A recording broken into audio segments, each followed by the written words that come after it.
اعوذ باللہ من الشیطان الرجیم بسم اللہ الرحمن الرحیم الحمد للہ علی ما انعم ولہ الشکر علی ما الہم والثناء بما قدم من عموم نعم ابتدأها والسبوغ آلاء أسداها وتمام منن والاها جمع عن الإحصاء عددها ونأى عن الجزاء أمدها وتفاوت عن الإدراك أبدها وندبهم لاستزادتها بالشكر لاتصالها واستحمد إلى الخلائق بإجزالها وثنى بالندب إلى أمثالها ثم الصلاة والسلام على سيدنا ومولانا أبي القاسم محمد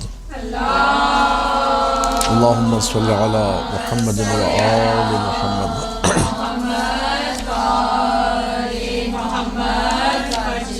وآله الطيبين الطاهرين المعصومين المظلومين المنتجبين الأخيار ولعنة الله على أعدائهم الأشرار. أما بعد، فقال الله تبارك وتعالى في كتابه المبين: بسم الله الرحمن الرحيم.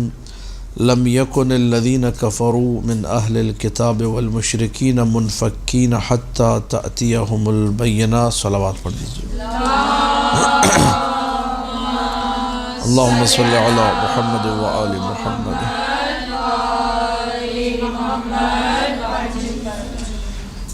آخری پارے کے جو سورہ ان میں سے ایک مشہور و معروف سورہ بینہ ہے. یہ وہ سورہ ہے جو کہ عظمت رسول کو بھی بیان کر رہا ہے اور رسول اللہ پر نازل کردہ کتاب قرآن کی عظمت کو بھی بیان کر رہا ہے. اور وہ لوگ جنہوں نے رسول کو چھوڑ دیا، رسول کا ساتھ نہیں دیا، رسول کے معجزات کو جھٹلایا، ایمان نہیں لے کر آئے، ان تمام لوگوں کے حوالے سے جو ہے سورہ میں باتیں موجود ہیں. تو پہلی آیت ہے لم یکن الذین، بسم اللہ الرحمن الرحیم کے بعد لم یکن الذین کفروا من اہل الکتاب والمشرکین منفکین حتی تأتیہم البینہ.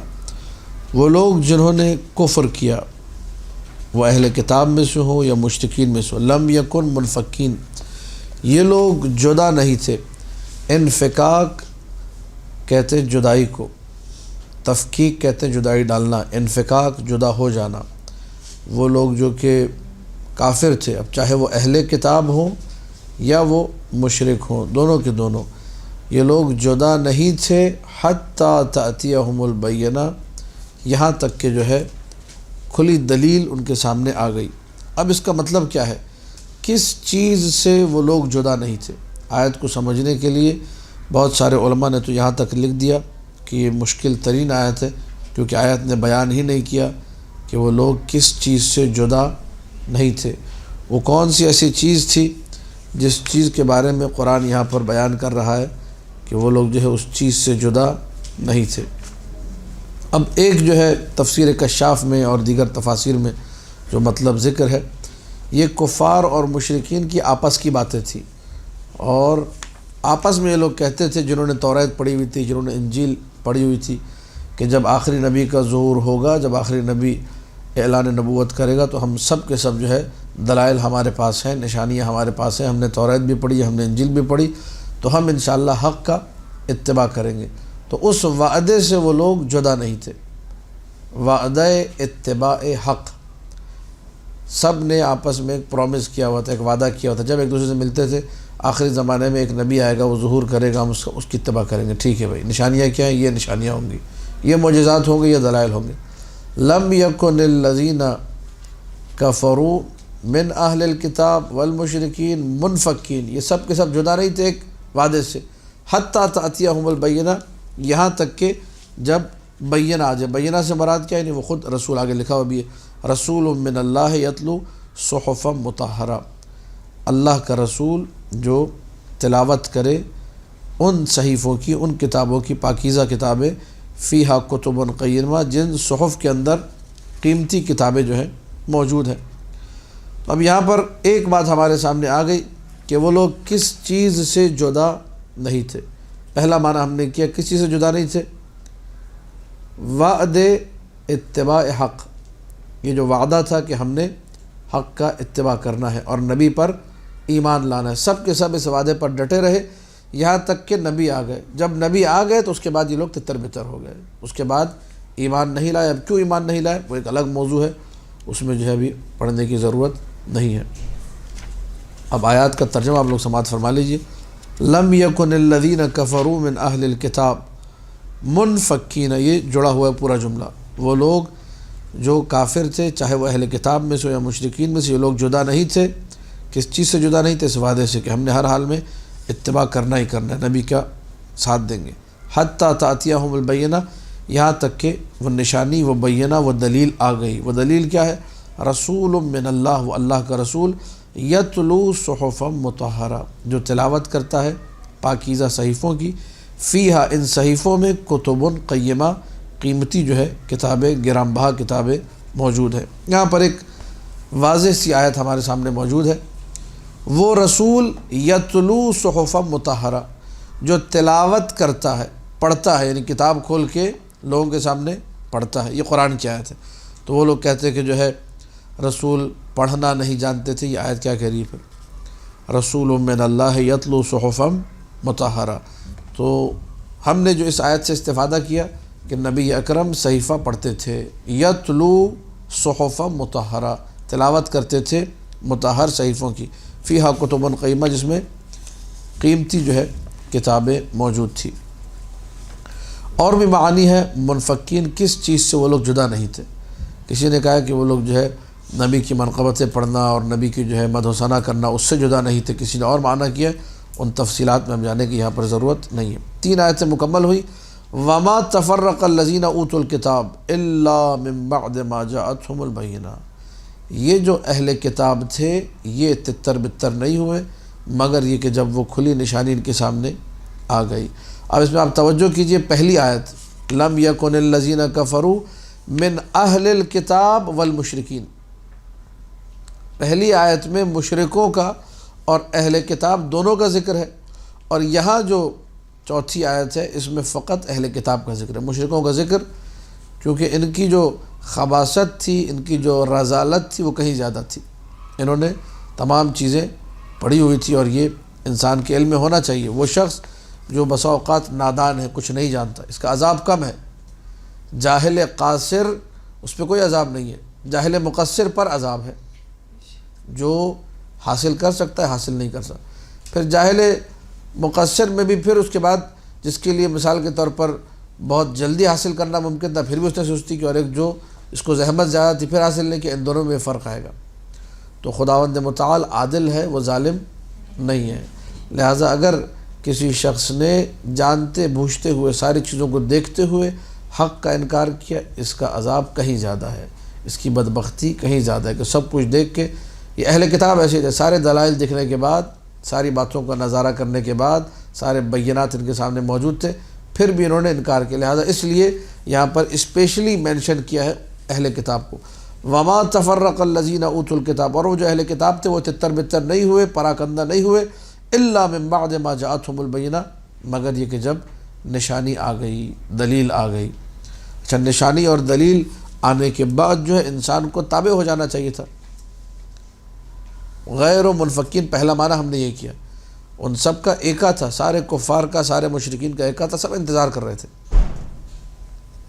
اس کو اب آپ لوگ ذرا خود بخود جوڑ لیجئے سرکار امام زمانہ صلوات اللہ وسلام علیہ کی ذات گرامی سے۔ اللہم صلی علی محمد و آل محمد۔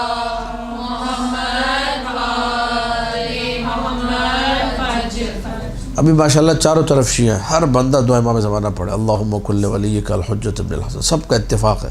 مولا آئیں گے تو ہم مولا کا ساتھ دیں گے، مولا آئیں گے تو ہم نصرت کریں گے، مولا آئیں گے تو ہم گردن کٹا دیں گے، مولا آئیں گے تو ہم یہ کریں گے، اور مولا آئیں گے تو ہم، لیکن جب مولا آئیں گے تو پھر یہ آیت آ جائے گی، تفرق الذین، والی آیت۔ بہت سارے ایسے ہوں گے جن کے منافع پر ضرب لگے گی، جن کے مفادات پہ ضرب لگے گی، کہیں گے کہ ہم نظام چلا رہے ہیں، آپ ابھی تھوڑا ویٹ کریں، انتظار کریں، ابھی اتنی مشکل سے ہم نے سیٹنگ کی، ابھی آپ کو ظہور کرنا تھا، پہلے کیوں نہیں کیا ظہور، پہلے کر لیتے، یہ تھوڑی دیر بعد میں کریں۔ منتظر حقیقی وہ ہے جس وقت بھی ظہور ہو وہ یہ نہ کہے کہ دیر ہو گئی، جلدی ہو گئی۔ نہ ہمیں ان لوگوں میں سے قرار دے کہ جن لوگوں کو جلدی ہے. توجہ، نہ ہمیں ان لوگوں میں سے قرار دے جن لوگوں کو جلدی ہے، نہ ہمیں ان لوگوں میں سے قرار دے جو لوگ لیٹ کروانا چاہتے ہیں. ہمیں ان لوگوں میں سے قرار دے جو ہر حال میں راضی ہیں. آج ہو جائے تو راضی، کل ہو جائے تو راضی. ان کو جلدی اور تاخیر سے نہیں ہے، کیونکہ بہت سارے ایسے لوگ تھے جو جلدی کے چکر میں تھے، وہ بھی گمراہ ہو گئے. ان کو ایسے دشمن نے گمراہ کیا کہ فلسطین میں لوگ مر گئے، پتہ نہیں یمن میں کٹ گئے، وہاں چچنیا بوسنیا کی جنگیں ہو گئی، پتہ نہیں یوگوسلاویہ میں کیا ہو گیا، امریکہ اور ویتنام میں کیا ہو گیا، ایران عراق میں شام میں کیا ہو گیا. کب تمہارے امام زمانہ ظہور کرے؟ وہ بھی خوب دعائیں رو رو کے مانگ رہے تھے، نہیں ہو رہا ظہور. کہنے لگا بھائی یہ عقیدہ ہی جھوٹا ہے، مہدویت کیسا کوئی عقیدہ ہی نہیں ہے، نعوذ باللہ من ذالک. کیوں؟ کیونکہ اس کی خواہش نفس پوری نہیں ہو رہی. میری مرضی کے مطابق آج ہی ظہور ہو جائے، یہ میری مرضی کے مطابق ظہور نہیں ہوگا. اللہ جب چاہے گا تب ہوگا. اسی لیے دعاؤں کے جملے مفاتی میں یہ شب جمعہ یا روز جمعہ کے اعمال میں دیکھیے، اب ذہن میں نہیں ہے، میرے وہاں دعا دی ہوئی کہ بار الہ مجھے ان لوگوں میں سے قرار دے جو ہر حال میں خوش ہوں. نہ ان لوگوں میں سے کہ اگر ظہور لیٹ ہو گیا تو کہہ کہ لیٹ کیوں ہو، ہم تو اتنی دعائیں مانگ رہے تھے، جلدی ہو جانا چاہیے تھا. اور نہ ان لوگوں میں سے جلدی ہو جائے تو کہہ کہ اتنی جلدی کیوں ہو گیا، لیٹ ہونا چاہیے تھا. لہٰذا انسان کو اپنے آپ کو صرف زبانی کلامی وعدوں پہ نہیں کہ آئیں گے تو بس دیکھو مولا کا آنے تو دیکھو ہم کیا کر دیں، عملی طور پہ انسان کچھ نہ ہو، پھر جب مولا آئیں گے تو پھر تفرق ہوگا. اسی لیے ہے غیبت سے پہلے لوگوں کو چھانا جائے گا. غربال یعنی چھننی لگے گی، چھنی میں چھانا جائے گا اور بہت سارے لوگ چھن کے نکل جائیں گے. جو باقی بچیں گے وہ خلص ہوں گے، خالص لوگ ہوں گے. وما تفرق الذین اوتوا الکتاب الا من بعد ما جاءتهم البینہ. یہ اہل کتاب پراکندہ فرقہ فرقہ اور تتر بتر نہیں ہوئے مگر یہ کہ جب ان کے سامنے بینہ رسول کا ظہور ہو گیا، رسول ظاہر ہو گئے، جزیرۃ العرب میں اعلان رسالت کر دیا. وما امروا الا لیعبدوا اللہ مخلصین لہ الدین. ان کو امر نہیں ہوا تھا سوائے ایک امر کے کہ خلوص کے ساتھ، اخلاص کے ساتھ اللہ کی عبادت کریں، وہ بھی حنفاء. حنفاء کا معنی کیا ہے؟ حنفاء کا معنی ملت حنیف، دین ابراہیمی کی پیروی کریں اور تمام کے تمام باطل چیزوں سے مکمل طور پہ دور ہٹ جائیں، حق کا ساتھ دیں، اچھے اعمال کو انجام دیں. یہ دین حنیف کی جو نشانی ہے. حنفاء یعنی ان تمام چیزوں کے ساتھ نماز کو قائم کریں، یقیم الصلاۃ، زکوٰۃ کو ادا کریں، یؤتوا الزکاۃ، وذالک دین القیمہ. یہ پورا کا پورا دین کیا ہے؟ یہ دین قیم ہے. یہ وہ دین ہے جس دین کو اللہ نے دین قیمہ کا نام دیا. قیمہ کا معنی بعض مفسرین نے باقیہ کا معنی کیا. یہ وہ دین ہے جو باقی رہ جائے گا، جو نسخ نہیں ہوگا. بہت سارے احکام ہیں شریعت میں جو نسخ ہو گئے، ختم ہو گئے. پہلی شریعتوں میں تھے، اب شریعت میں مثلا حضرت نوح کی شریعت میں تھا کہ کپڑا نجس ہو جائے تو کاٹ کے پھینکنا ہوتا تھا. بعد میں شریعت نبوی آئی تو کہا کہ نہیں، کاٹنے کی ضرورت نہیں ہے، دھونا شروع کر دو. ٹھیک ہے. یا مثال کے طور پر نبی ہی کی شریعت میں خواتین کے لیے بڑی پرابلم تھی. شوہر مر گیا، 1 سال عدت وفات ہے، پورا 1 سال. قرآن میں آیت موجود ہے آج بھی کہ خواتین کو حکم تھا شوہر کے مرنے کے بعد 1 سال انتظار کریں. ٹھیک ہے. اب آج کل کی خواتین سے 4 مہینے 10 دن میں انتظار مشکل سے ہوتا ہے. 4 مہینہ 10 دن کا حکم ہے، دوسرا حکم. پہلے والا حکم کیا ہو گیا؟ نسخ ہو گیا. تو نبی اکرم کا جو دین ہے، یہ دین کیا ہے؟ یہ دین قیمہ ہے، یہ باقی رہ جانے والا دین ہے. یا قیمہ کا دوسرا معنی یہ ہے کہ وہ دین جو کہ مستقیم ہے استقامت کے حوالے سے، اس میں کسی قسم کا ٹیڑھا پن، اس میں کوئی غلط چیز نہیں ہے. تو یہ 2-3 معنی جو ہے دین قیمہ کے ہوئے ہیں. لہٰذا حکم تھا ان کو دین قیم پہ رہنے کا، حکم تھا ان کو عبادت کرتے اللہ کی اخلاص کے ساتھ، سیدھے رہتے، نماز روزہ حج زکوٰۃ یہ ساری چیزیں انجام دیتے. لیکن ان لوگوں نے کیا کیا؟ یہ لوگ تتر بتر ہو گئے، حق کو دیکھ کر پھر گئے حق سے. پھر اس کے بعد ان الذین کفروا من اہل الکتاب، وہ لوگ جنہوں نے کفر کیا. حق سامنے آ گیا، تأتیہم البینہ، بینہ یعنی کھلی دلیل، واضح دلیل، ظاہر دلیل ان کے سامنے آ چکی ہے. لیکن اس کے باوجود بھی جب کفر کیا، قرآن نے دیکھیے کیا ان کو جملے سنائے. ان الذین کفروا من اہل الکتاب والمشرکین، وہ لوگ جنہوں نے کفر کیا، مشرکوں میں سے ہوں یا اہل کتاب میں سے، فی نار جہنم، یہ جہنم کی آگ میں ہے سارے کے سارے۔ جب حق آشکار ہو گیا، رسول اکرم صلی اللہ علیہ وآلہ آ گئے اپنے تمام دلائل کے ساتھ، اللہم صلی علی محمد و آل محمد۔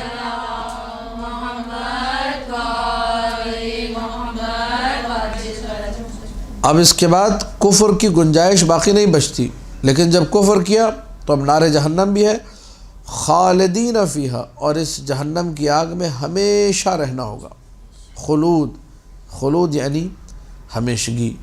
یہ شخص جو کہ کھلی دلیل کو دیکھ کے جو معجزہ طلب بھی کرتا ہے، معجزے کو دیکھتا بھی ہے، اور معجزے کو دیکھنے کے بعد کفر، انکار کہ میں نہیں مانوں گا، میں نہ مانوں کی رٹ لگا ہے، چاند کے 2 ٹکڑے کروائے، ٹکڑے ہو گیا، پھر بھی کہا کہ نعوذ باللہ یہ ساحر ہے، جادوگر ہے، شعبدہ باز ہے، ٹھیک ہے، اس قسم کے جملے کہنا۔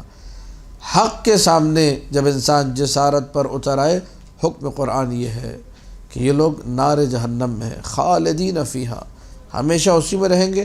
اولئک ہم شر البریہ، یہ صفت کو سمجھیے گا، وہ لوگ جو بینہ آنے کے بعد منکر بینہ ہو جائیں، یہ کائنات کے بدترین لوگ ہیں۔ بریہ یعنی مخلوق، بریہ یعنی لوگ، اولئک ہم شر البریہ یعنی اولئک ہم بدترین لوگ، ٹھیک ہے، یہ بدترین ہے، ان میں کوئی خیر آپ کو نظر نہیں آئے گا۔ آخرت میں بھی، ابھی علم الہی میں ہے، ان میں سے بہت سارے کہیں گے ہمیں پلٹا دیا جائے، ہم اچھے بن جائیں گے اور ہم اب دعوت کو قبول کر لیں گے، بینہ پہ ایمان لے جائیں گے۔ کہا جائے گا کلا، ہرگز نہیں، کیونکہ اللہ جانتا ہے کہ انہوں نے دنیا میں پلٹ کر بھی سدھرنا نہیں ہے۔ پھر اس کے بعد ہے ان الذین آمنوا وعملوا الصالحات اولئک هم خیر البریہ، وہ لوگ جو ایمان لے کر آئے اور جنہوں نے عمل صالح انجام دیا، نیک عمل انجام دیا، اللہ کی مرضی کا خیال رکھا، یہ لوگ خیر البریہ ہیں، بہترین لوگ ہیں۔ کون لوگ بہترین لوگ ہیں؟ جو ایمان، پہلے ایمان بعد میں عمل صالح، ایمان اور عمل صالح، جس کے پاس ایمان ہو، جس کے پاس عمل صالح ہو، یعنی جس نے بینہ آنے کے بعد، دلیل آنے کے بعد فوراً ایمان بھی لے آیا، اپنے عمل کو بھی صالح کر لیا، یہ خیر البریہ، یہ بہترین لوگوں میں سے۔ اب یہ کہ خیر البریہ کی تعبیر ایک عمومی تعبیر ہے توجہ چاروں میں، اور ہم دونوں کو ڈینائی نہیں کر سکتے، دونوں تعبیریں اپنی جگہ پہ ٹھیک ہیں۔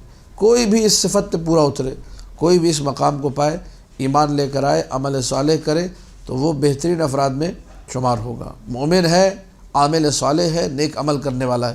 لیکن اب ہمارے سامنے کچھ ایسی روایتیں، میں آپ کے سامنے ان روایتوں کو پڑھوں گا۔ شیخ صدوق علیہ الرحمہ نے روایت نقل کی، سلسلہ سند پہنچتا ہے جابر ابن عبداللہ انصاری تک۔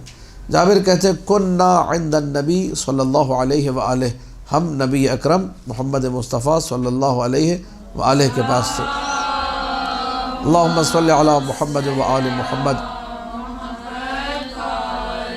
فاقبل علی بن ابی طالب، امیر المؤمنین علی بن ابی طالب علیہ السلام تشریف لے کر آئے۔ فقال النبی صلی اللہ علیہ وآلہ، نبی نے یہ کہا۔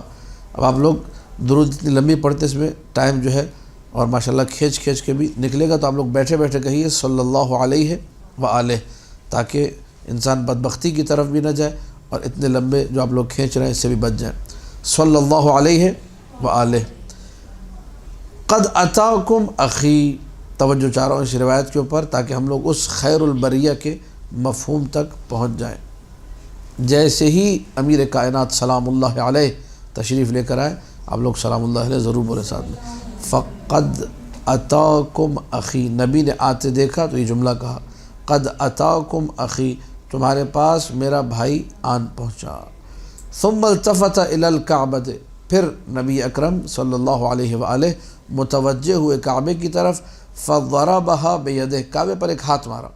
ثم قال والذی نفسی بیدہ ان ھذا وشیعتہ لهم الفائزون یوم القیامہ، اور اس کے بعد یہ جملہ کہا، خدا کی قسم، والذی نفسی بیدہ، یعنی اس ذات کی قسم جس کے قبضہ قدرت میں میری جان ہے، ان ھذا، یہ یعنی علی بن ابی طالب سلام اللہ علیہ، وشیعتہ، اور اس کے شیعہ، لہم الفائزون یوم القیامہ، یہی وہ ہیں جو آخرت میں قیامت میں کامیاب ہوں گے۔ ثم قال، اس کے بعد پھر نبی اکرم صلی اللہ علیہ وآلہ نے فرمایا انہو اولکم ایمانا معی، تم میں سب سے پہلے میرے ساتھ ایمان والا یہی ہے، وَأَوْفَاكُمْ بِعَهْدِ اللَّهِ، سب سے زیادہ عہد خداوندی کو وفا کرنے والا، وَأَقْوَمُكُمْ بِأَمْرِ اللَّهِ، امر الہی کا سب زیادہ خیال رکھنے والا یہی، وَأَعْدَلُكُمْ فِي الرَّعِيَّةِ، ساری رعیت میں علی سے زیادہ عدل کسی کے پاس، وَأَقْسَمُكُمْ بِالسَّوِيَّةِ، کوئی بھی علی کی طرح برابری سے تقسیم، وَأَعْظَمُكُمْ عِنْدَ اللَّهِ مَزِيَّةً، کسی کا مقام علی سے زیادہ اللہ کے پاس بلند۔ جیسے ہی نبی نے یہ سارے جملے ارشاد فرمائے صلی اللہ علیہ وآلہ، فنزلت، آیت نازل ہوئی، ان الذین آمنوا وعملوا الصالحات اولئک هم خیر البریہ۔ اس آیت کے نزول کے بعد اور ان جملوں کے بعد اس پورے سیکوینس میں، اس پوری سچویشن میں جب صحابہ نے دیکھا کہ نبی نے صلی اللہ علیہ وآلہ علی بن ابی طالب سلام اللہ علیہ کو آتے ہوئے دیکھا، اور اس کے بعد کہا کہ تمہارے سامنے میرا بھائی آ گیا، پھر کعبے پہ ایک ہاتھ مارا، اس کے بعد کہا جس کے قبضہ قدرت میں میری جان ہے یہ، اور اس کے شیعہ فائز ہیں، اس کا ایمان سب سے بلند، اس کی وفا سب سے بلند، اس کا امر الہی کا خیال رکھنا سب سے بلند، سب سے بڑا عادل یہ، سب سے بڑا تقسیم کرنے والا یہ، سب سے زیادہ عظیم یہ، آیت نازل ہوئی ان الذین آمنوا وعملوا الصالحات اولئک هم۔ جب بھی امیر کائنات سلام اللہ علیہ مسجد میں وارد ہوا کرتے تھے، یہ اصحاب کہتے تھے وَكَانَ أَصْحَابُ مُحَمَّدٍ قَالُوا جَاءَ خَيْرُ الْبَرِيَّةِ، جب مولا آتے تھے کہتے تھے خیر البریہ آ گیا، لوگوں میں سب سے بہترین جس کے لیے لفظ جچتا ہے وہ فاطمہ بنت اسد سلام اللہ علیہ کا لال امیر المؤمنین صلوات اللہ وسلامہ علیہ ہے۔ وعن النبی صلی اللہ علیہ وآلہ، ایک اور روایت اسی سے ملتی جلتی، ملتفت ہوئے، متوجہ ہوئے امیر کائنات سلام اللہ علیہ کی طرف سے، وقال، اور کہا، ہم واللہ انت وشیعتک یا علی، یہ لوگ ان الذین آمنوا وعملوا الصالحات، وہ لوگ جو ایمان لائیں، جو عمل صالح انجام دے، اولئک ہم خیر البریہ، یہ اولئک ہم خیر البریہ کی آیت کے نزول کے بعد وہ کون ہے؟ وہ خیر البریہ، وہ کون ہے جو ایمان لانے والے ہیں، وہ کون ہے جو عمل صالح انجام دینے والے ہیں، وہ کون ہے جو بہترین لوگ ہیں؟ تو مولا کائنات کی طرف متوجہ ہو کے نبی اکرم صلی اللہ علیہ وآلہ نے ارشاد فرمایا ہم واللہ انت وشیعتک یا علی، یا علی یہ لوگ جو ایمان لاتے ہیں، جو عمل صالح انجام دیتے ہیں، جو بہترین لوگ ہیں، تم اور تمہارے شیعہ۔ اس کا مطلب خود معصوم نے خیر البریہ کی تطبیق سب پر کی، اوورال، علی سلام اللہ علیہ و شیعیان علی، واضح ہے بالکل۔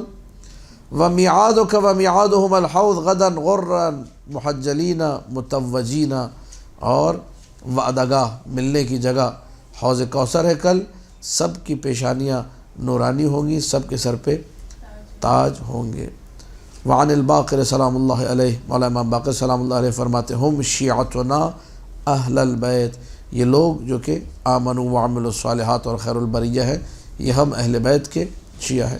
اچھا، اب ان کا بتا دیا جو شر البریہ تھے، شر البریہ کے بارے میں کہا فی نار جہنم، وہ کہاں پر ہے؟ جہنم کی آگ میں، اور خالدین فیہا، ہمیشہ اسی میں رہیں گے۔ تو شیعوں کا بھی کوئی مقام ہے، کوئی ان عمل صالح کرنے والوں کا بھی مقام ہے، ایمان لائے، عمل صالح کیا، صرف اتنا یہ بہترین لوگ ہیں یا کچھ ملے گا بھی؟ جزاؤہم عند ربہم، ان کی جزا رب کے پاس ہے، رب کے پاس محفوظ ہے۔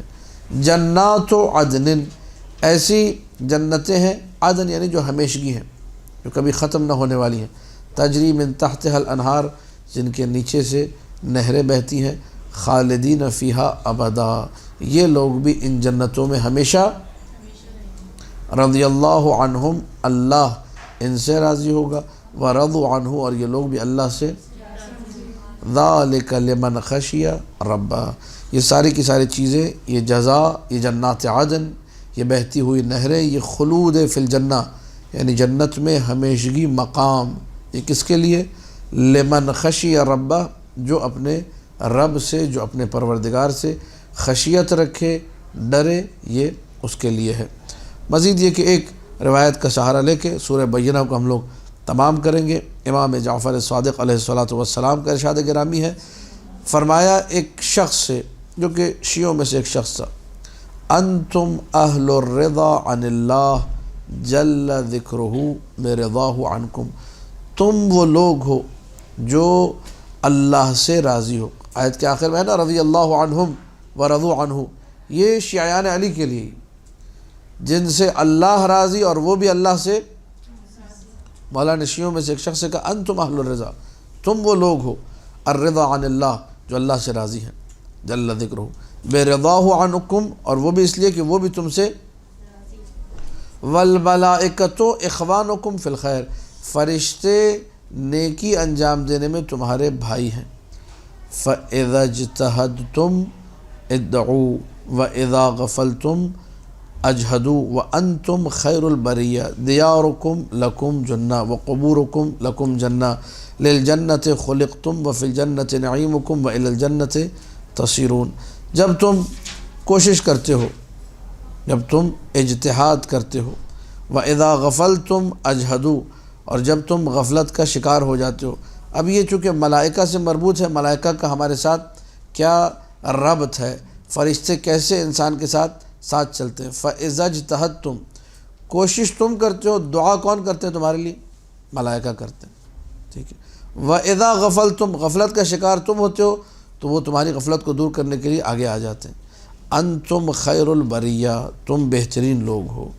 دیارکم لکم جنہ، تمہارے جو گھر ہیں وہی تمہارے لیے ایک ڈھال کا مقام رکھتے ہیں برائیوں سے بچانے کے لیے۔ انسان کا گھر بسا اوقات متبرک ہوتا ہے، بعض لوگوں کے گھر دیکھیے نحوست ٹپک رہی ہے، ان کے گھروں میں ہر قسم کی برائی گھس جاتی ہے۔ جس گھر میں ایمان ہو، عمل صالح ہو، اس گھر میں رونق رہتی ہے۔ بعض گھر جو ایسے آصف زدہ ہوتے ہیں کہ وہاں پر کوئی اچھا کام کرنے کو بھی دل نہیں چاہتا۔ دیارکم لکم جنہ وقبورکم لکم جنہ، تمہاری قبریں ہی تمہارے لیے جنت بنا دی جائیں گی۔ للجنت خلقتم، تمہیں خلق ہی جنت کے لیے کیا گیا۔ وفی الجنت نعیمکم، اور جنت میں تمہاری ساری نعمتیں ہیں، اور تمہارا ٹھکانہ جس جگہ پہ تم نے جانا ہے، آخری مقام کیا ہے؟ جنت ہے۔ وإلی الجنت تصیرون۔ یہ سورہ بینہ ختم ہوا۔ معصوم کا ارشاد ہے من قرأ سورۃ لم یکن کان بریئا من الشرک، شرک کو اگر زندگی سے نکالنا ہے بار بار یہ سورہ پڑھی۔ بعض اوقات ہم لوگ بھی ایک شرک خفی ہماری زندگی میں آ جاتا ہے، مشرک بنتے ہیں، لیکن وہ مشرک ایسے بنتے ہیں کہ اچھا عمل کر رہے ہیں لوگوں کو دکھانے کے لیے۔ شرک کی ایک قسم ہے کہ انسان وہ عمل جو خالصتاً اللہ کے لیے ہونا چاہیے تھا وہ بندوں کو دکھانے کے لیے انجام دے، یہ شرک کی قسم ہے۔ تو انسان اس شرک سے ہی بچے، اپنا ہر عمل خالصتاً اللہ کے لیے انجام دے۔ تو سورہ لم یکن الذین کفروا من اہل الکتاب پڑھتا رہے، سورہ بینہ۔ وادخل فی دین محمد صلی اللہ علیہ وآلہ وبعثہ اللہ مؤمنا وحاسبہ حسابا یسیرا۔ کل کو قیامت کے دن اٹھایا جائے گا جب اس کو، تو مؤمن کے طور پہ اس کو اٹھایا جائے گا کہ بھائی یہ واقعاً مؤمن ہے، اور ہلکا پھلکا حساب ہوگا، اس کے بعد سیدھا جنت میں جائے گا۔ تو اس سورہ کو آپ لوگ یاد کیجئے، پڑھیے، اپنی نمازوں کی زینت بنائیے۔ وصلی اللہ علی محمد وآلہ الطاہرین۔